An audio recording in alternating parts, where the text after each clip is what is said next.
Alhamdulillahirabbil alamin. Nahmaduhu wa nasta'inuhu wa nastaghfiruhu wa na'udzu billahi min syururi anfusina wa sayyiati a'malina, man yahdihil fala mudhillalah wa man yudlil fala hadiyalah. Asyhadu an la ilaha illallah wahdahu la syarikalah wa asyhadu anna Muhammadan abduhu wa rasuluhu la nabiyya ba'dah. Allahumma shalli ala sayyidina Muhammad wa ala alihi sayyidina Muhammad amma ba'. Alhamdulillah, nikmatillah wa syukrulillah. Marilah Bapak-bapak dan saudara sekalian yang insyaallah dirahmati dan diridhoi Allah Azza wa Jalla. Tidak bosannya kita setiap hari, setiap saat silih berganti, hari demi hari, bulan demi bulan, tahun demi tahun, kita dianjurkan untuk selalu bersyukur kepada Allah. Semakin kita mensyukuri nikmat Allah, maka Allah Subhanahu wa ta'ala akan menambah kenikmatan-kenikmatan itu semua. Salawat dan salam kita berikan pada junjungan kita Nabi besar Muhammad sallallahu alaihi wasallam. Allahumma shalli alaihi. Yang dimana Rasul adalah suri tauladan, uswatun hasanah bagi kita semua sebagai umat Islam. Ma'asyiral muslimin rahimakumullah. Kalau kita bicara yang disebut dengan dakwah, yang disebut dengan dakwah Islam, bahwa kita sebagai umat Islam itu dianjurkan, diwajibkan untuk berdakwah dalam Islam. Dan dakwah itu pun bukan berarti adalah bagi kalangan, yaitu para mubalik atau mubalighah, ataupun para ustaz yang selalu ceramah di podium maupun yang di lainnya. Tapi di sini dakwah menyeru Islam itu adalah kewajiban kita sebagai umat Islam semua. Ma'asyiral muslimin rahimakumullah. Di dalam salah satu hadis Rasulullah yang mungkin kita semua sudah pernah mendengar dan sering mendengar, khairun nas anfa'uhum linnas. Sebaik-baiknya manusia itu adalah yang bermanfaat bagi orang lain.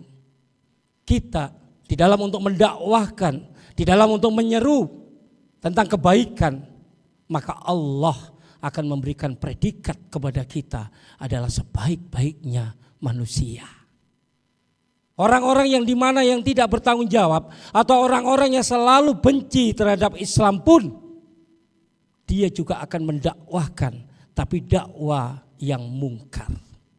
Dia mengajak yang mungkar, dia juga mengajak kepada orang-orang untuk melakukan hal-hal kejahatan, hal-hal yang bisa merugikan orang lain. Maka kita pun sebagai umat Islam itu tidak boleh kalah. Untuk apa? Yaitu yang bisa perbuatan kita yang sebaik-baiknya dan bisa bermanfaat bagi orang lain. Kenapa sih kok dakwah itu penting? Dalam dalil-dalil itu sudah dijelaskan. Yang pertama, di situ dijelaskan, ud'u ila sabili rabbika bil hikmah wal mau'izatil hasanah wajadilhum billati hiya ahsan. Serulah dia. Kata-kata ud'u ini adalah menunjukkan kewajiban kita sebagai umat Islam, yaitu untuk berdakwah, menyerukan. Serulah manusia ke jalan Tuhanmu dengan hikmah dan pengajaran yang baik, serta debatlah mereka dengan cara yang lebih baik. Ini menunjukkan Bapak-bapak dan saudara sekalian bahwa kita sebagai manusia, agar Allah menilai kita, agar Allah memberikan kita barokah, hidayah dan lain sebagainya, maka ayo Bapak-bapak dan saudara sekalian, kita diwajibkan untuk menyeru. Tentang apa seruannya? Maka di situ dikatakan adalah dengan hikmah dan pengajaran yang baik. Serta kalau apabila ada yang disebut dengan berdebat, maka debatlah dengan cara yang lebih baik. Jangan sampai kita menunjukkan pada waktu kita debat debatnya adalah debat kusir atau tambah justru kita kalau tidak selesai di ruangan itu maka di luar akan bisa jadi baku pukul. Itu jangan sampai terjadi. Tapi dengan baik yang sesuai dengan yaitu dalam Islam. Yang kedua, bahwa kita ini memang diwajibkan, pentingnya kita berdakwah. Allah memberikan predikat kepada kita. Yang bunyinya adalah wattakum minkum ummatu yad'una ilal khair wa ya'muruna bil ma'ruf wa yanhauna 'anil munkar wa ulaika humul muflihun. Lah, kata-kata di situ adalah dan hendaklah di antara kamu ada segolongan orang atau umat yang menyeru kebajikan, menyuruh berbuat yang ma'ruf dan juga mencegah dari yang mungkar, dan mereka itulah orang-orang yang beruntung. Kita ditunjuk oleh Allah yaitu segolongan umat, sekelompok umat yang dimana kita dianjurkan untuk menyeru yaitu kebajikan, menyeru kemakrufan, dan juga kita mencegah dari kemungkaran. Kalau kita ingin dalam hidup kita ini dikatakan sebagai orang-orang yang beruntung. Kalau kita tinggalkan berarti kita akan menjadi orang-orang yang rugi. Sedangkan kita semua di sini Bapak-bapak dan saudara sekalian tidak tahu kapan Allah akan memanggil kita. Yang berikutnya juga selain dari segolongan umat, maka dalam firman Allah dalam surat Ali Imran pun itu juga dijelaskan. Yang bunyinya adalah kuntum khaira ummat ukhrijal linasi ta'muruna bil ma'ruf wa tanhauna 'anil munkar wa tu'minuna billah. Di situ dijelaskan kamu adalah umat yang terbaik yang dilahirkan untuk manusia, menyuruh kepada yang ma'ruf dan juga mencegah dari mungkar dan beriman kepada Allah. Ini menunjukkan kalau tadi adalah segolongan umat, maka dalam firman Allah dalam surat Ali Imran ini adalah dikatakan kamu adalah umat yang terbaik. Berarti kita semua secara person itu sudah ditunjuk oleh Allah. Anda semua, cucut, si A, si B, kamu adalah umat yang terbaik. Maka dengan kata-kata yang terbaik inilah Pak, akan runtuh menjadi umat yang terjelek apabila kita meninggalkan berkenaan dengan amar ma'ruf nahi mungkar. Saya kan bukan ustaz, ngapain saya berjuang begitu? Salah besar. Saya kan cuma marbot, ngapain kita berjuang begitu? Yang penting kerjaan saya sudah selesai, beres. Salah besar. Ma'asyiral muslimin rahimakumullah. Dalam hadis pun itu juga dijelaskan Pak. Orang-orang yang dimana dia itu selalu dalam hidupnya adalah berdakwah. Dalam hadis Rasulullah, hadis riwayat Muslim dan Abu Dawud itu dijelaskan. Man dalla ala khairi falahu mislu ajri fa'ilihi. Artinya adalah orang yang menuju pada kebaikan maka dia mendapat pahala sebagaimana pelakunya. Rugi Pak, Bapak dan saudara sekalian. Saya katakan ini saudara mungkin umurnya saya masih muda ya. Nah, di sini menunjukkan apa? Rugi kalau kita ini nggak mau berdakwah, nggak mau menyampaikan kebaikan. Jangan sampai Pak, itu halal begitu kita ini merasa bahwa wah berarti kita sifatnya punya individu Pak. Ya ada satu contoh yang sampai sekarang kadang-kadang saya geleng-geleng kepala. Di daerah saya Pak, di tempat saya tinggal sekarang, yang dimana adalah ada yang dipakai atau ya ada yang diperbuat oleh anak-anak muda.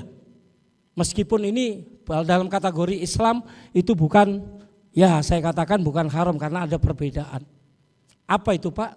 Anak yang masih anak kelas 5 SD atau kelas 6 SD itu masih sudah berani untuk apa? Merokok. Itu di daerah saya Pak. Tapi nggak tahu kalau dari daerah Bapak sekalian, saya nggak tahu. Merokok Pak, itu merasa saya ya Allah, anak-anak generasi sekarang begitu semua. Dan merokoknya Pak kadang-kadang itu dia naik ke lantai 2, yaitu lantai 2 masjid. Ini nggak kurang ajar Pak ini anak-anak ini.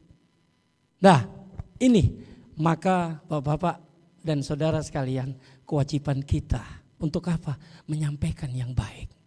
Jangan kita ini takut kalau apabila nanti kita ini diprotes oleh orang tuanya.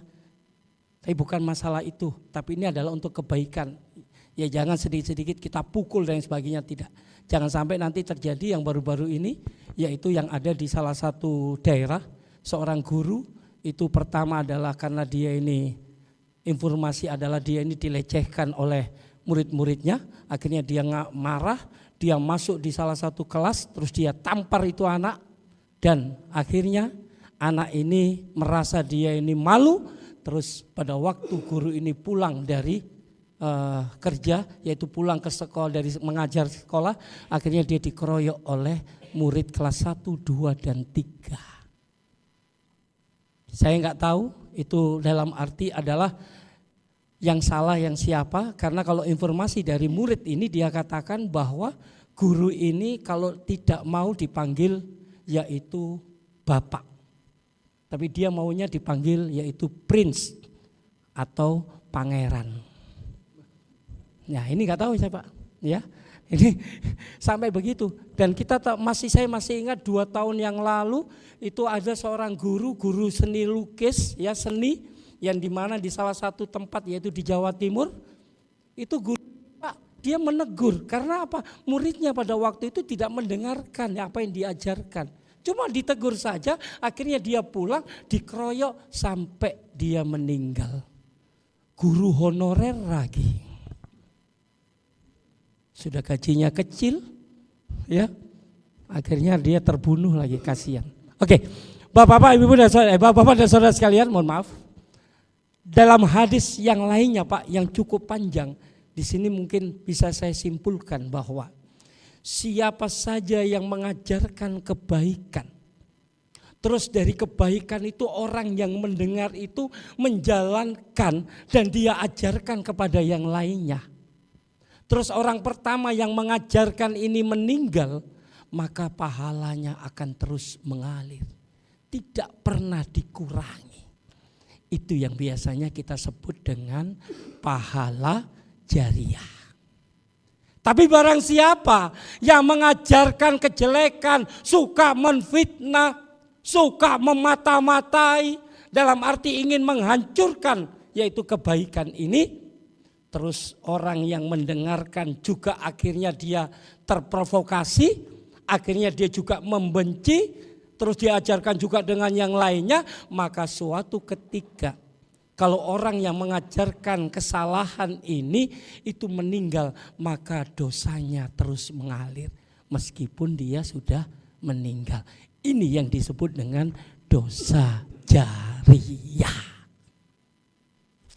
Maka dari sini Bapak-bapak dan saudara sekalian, apabila kita mendapatkan suatu pengajaran, apabila kita mendapatkan suatu informasi apapun, jangan langsung kita justi, jangan langsung kita katakan bahwa itu benar. Tapi perlu informasi apapun harus kita cek dulu apakah ini benar ataukah salah.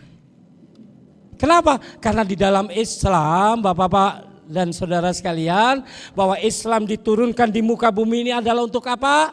Pertama adalah untuk mengatur hubungan kita dengan Allah. Yang kedua adalah hablum minan nas, hubungan kita dengan sesama manusia. Yang dimana dalam hubungan dengan sesama manusia itu bukan berkenaan dengan bertetangga saja. Dalam bidang-bidang apapun yang ada, mulai dari politik, ekonomi, pendidikan, sosial kemasyarakatan, ataupun yang lainnya, itu harus kita pelajari. Dan itu semua Bapak-bapak dan saudara sekalian, itu harus sesuai dengan syariat Islam. Kasus bencana yang dimana telah melanda saudara-saudara kita, kita masih ingat bagaimana dulu di Aceh tsunami, sekarang juga di Sumatera, terus berlanjut. Dan juga di daerah-daerah lainnya. Ya mungkin di Makassar pun sudah ada dari peraturan pemerintah untuk selalu siap siaga. Siapa tahu ada kebanjiran dan lain sebagainya. Tapi di sini kadang-kadang ya Allah, Semakin manusia itu kalau diberikan cobaan, diberikan sesuatu apapun, akhirnya imannya itu hancur, turun. Begitu juga siapa itu semua yang melakukan sampai banjir dan sebagainya, itu adalah ulah manusia. Nah, masyarakat muslimin rahimakumullah.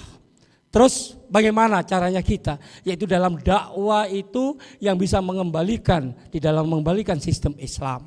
Dakwah dilakukan dengan apa? Yaitu dengan hikmah, mau'izatul hasanah, dan juga mujadalah yang baik. Mengikuti tauladan Rasulullah yang menggabungkan dakwah lisan, perbuatan, dan juga pengkaderan. Untuk apa? Mengembalikan sistem Islam secara kafah. Metode ini yaitu mencakup tentang pendidikan akidah, pembangunan masyarakat yang Islam, dan perjuangan politik damai. Guna apa? Yaitu guna menegakkan syariat Islam di muka bumi ini. Saya katakan di muka bumi ini. Masyarul muslimin rahimakumullah. Maka dari sini umat Islam saat ini yang dimana kita ini menghadapi kehidupan kita yang ada di negeri kita, yang disebut dengan sekulerisme dan juga sistem buatan manusia yang dari syariat. Sehingga apa? Sehingga dakwah menjadi jihad untuk tegaknya kalimat Allah. Saya katakan sehingga dakwah itu adalah menjadi penting bagi kita, yaitu apa? Untuk menegakkan kalimat. Mengembalikan sistem Islam berarti kita ini menerapkan hukum-hukum Allah di semua aspek kehidupan. Sebagaimana yaitu yang dicontohkan Rasul dan juga para khulafa rasyidin yang pada masa sahabat yang membawa kemakmuran. Maka dari sini inti di dalam hal yaitu kewajiban kita sebagai umat Islam yaitu berdakwah untuk mengembalikan yaitu sistem Islam di muka bumi ini. Ayo, jangan kita ini putus asa, jangan kita ini terus berhenti, tapi terus sampai ajal itu menjemput kita, maka dakwah tidak boleh berhenti. Demikian yang bisa saya sampaikan. Akhiri kalam. Assalamualaikum.